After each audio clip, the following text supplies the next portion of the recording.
Somewhere along the line, God smacked this guy in the head with his royal scepter, and he became the king. He had all of the rights because he had all of the property.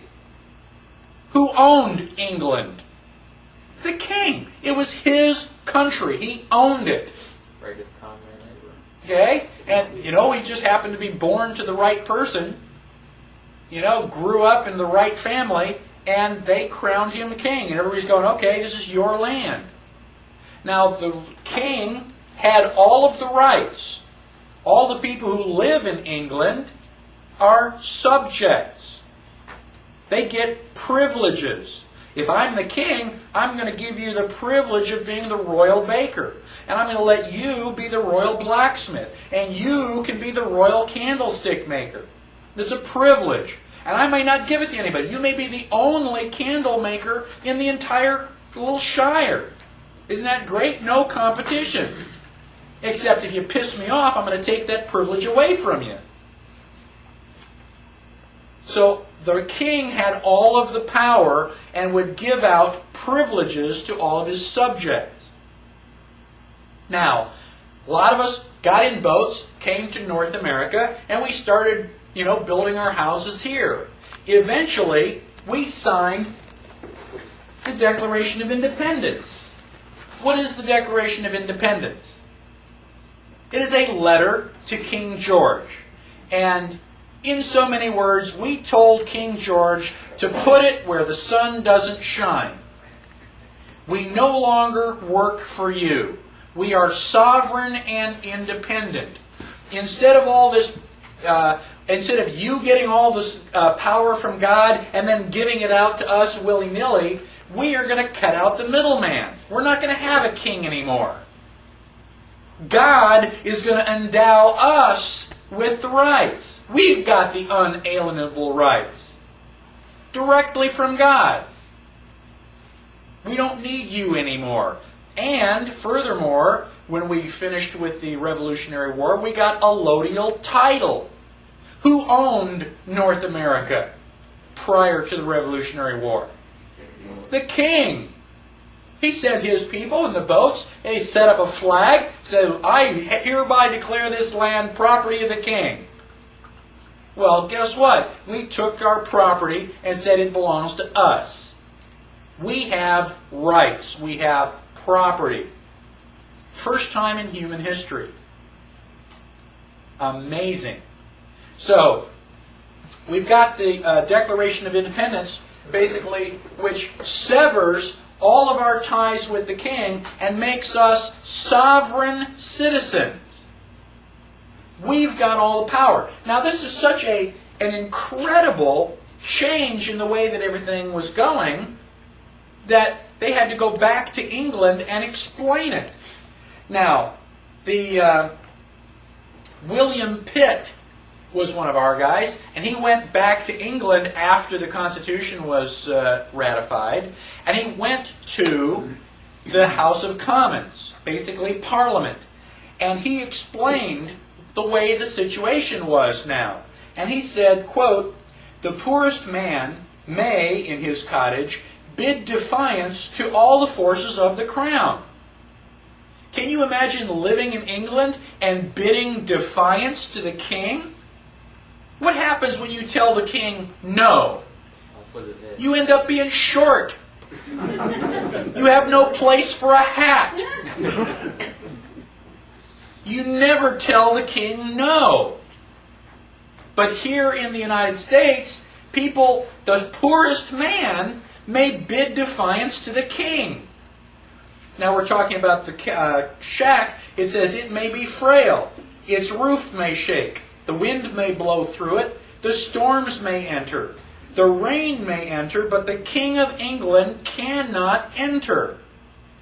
All his forces dare not cross the threshold of the ruined tenement.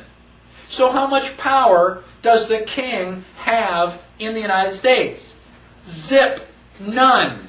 Nada. Who's in charge? We are. We have 285 million sovereign citizens in the United States. 285 million kings and queens. If I own my land, I make the law. This is Badnarik's law.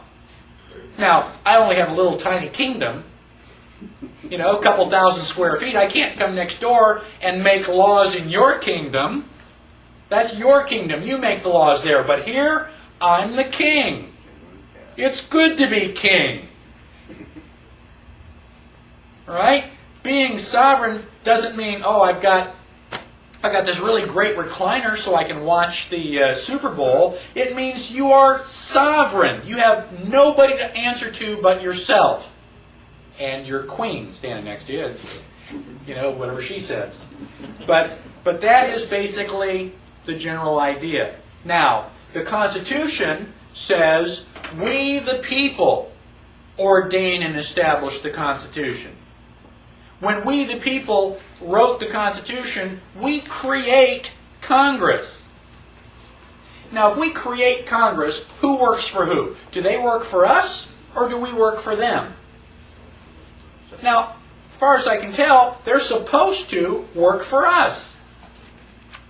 Now, there is a presumption of law that predates the Magna Carta. The Magna Carta was signed in 1215.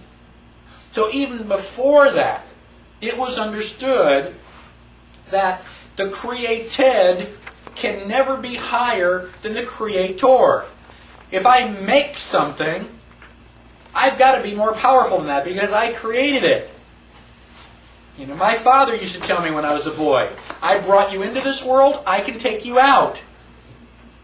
That's how we should respond to Congress. How did Congress show up?